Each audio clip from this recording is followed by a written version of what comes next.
Hello guys, how are you all? I am Pramila and today my question is क्या AP 11852 का एक पद -150 है?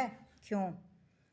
तो हमें क्या दे रखा है, हमें एक AP दे रखी है, अर्थमेटिक प्रोग्रेशन दे रखा है 11852। हमें ये बताना है कि क्या कोई इसका कोई टर्म है ये -150। तो हम इसमें देखेंगे AP में पहले क्या देखेंगे, पहले हम देखेंगे फर्स्ट टर्म क्या है इसका। ठीक है, इसका फर्स्ट टर्म यानी कि जो पहला पद है, ठीक है, जिसे हम पहले पद को फर्स्ट टर्म को क्या कहते हैं, ए कहते हैं। ये क्या है, ये देखिए, ये है 11। ठीक है, अब हम इसका निकालेंगे सर्वांतर। क्या निकालेंगे? सर्वांतर। सर्वांतर फॉर डिफरेंस, यानी कि इसके जो सारे जितने भी पद हैं इनमें क्या डिफरेंस है, सेकंड पद में, फर्स्ट और सेकंड पद में क्या डिफरेंस है, सेकंड थर्ड पद में क्या डिफरेंस है, थर्ड और फोर्थ पद में क्या डिफरेंस है।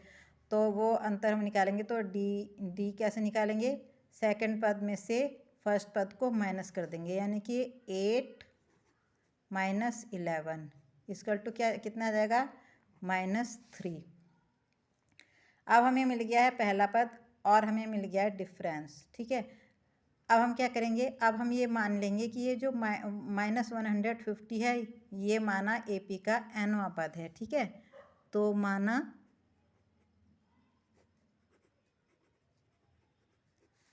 AP का nवां पद है -150। माना AP का nवां पद इक्वल टू -150। ठीक है, तो nवां पद फॉर क्या होता है, AN लिखेंगे हम। इसे क्या लिखेंगे? AN equal to -150। अब AN इक्वल टू क्या होता है? AN इक्वल टू होता है A + n-1D।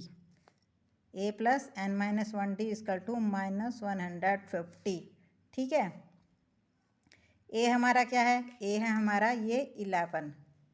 तो यहाँ रख दिया हमने 11 + n-1।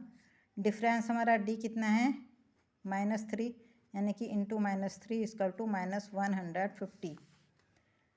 ठीक है, ये 11 इधर प्लस का है, इस साइड ले जा लेते हैं इसे। तो n-1 इंटू -3 इक्वल टू -150, और ये 11 इधर का आ जाएगा तो ये भी हो जाएगा -11। n-1 इंटू -3 इक्वल टू, ये माइनस माइनस दोनों ऐड हो जाएंगे, कितने हो जाएंगे? -161। ठीक है, अब ये जो इधर 3 मल्टीप्लाई में है, -3 जो है मल्टीप्लिकेशन में है, जब इसे राइट साइड में लाएंगे तो ये डिवीज़न में आ जाएगा।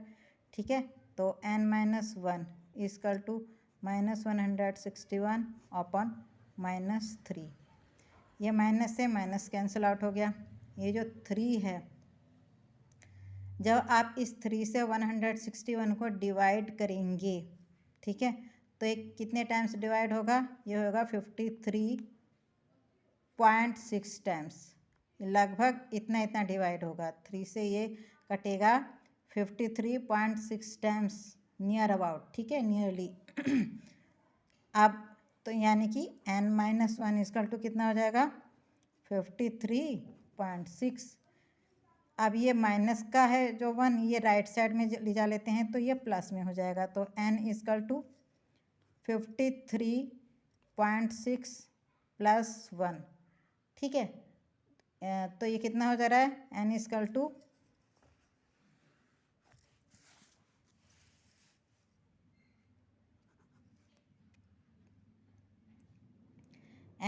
हो जाएगा 54.6।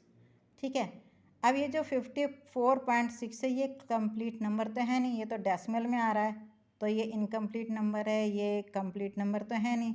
इसीलिए ये जो -150 है ये इस AP का कोई भी टर्म नहीं है। ये इसका कोई भी टर्म नहीं है। इसमें आप देख रहे हो ये सारे कंप्लीट नंबर हैं, तो इसमें और ये जो हमारा आया है ये इनकम्प्लीट नंबर है, तो इसीलिए ये हमारा n कब आया है, जब हमने इसे -150 को nवां पद माना है, तब ये n इक्वल टू आया है 54.6।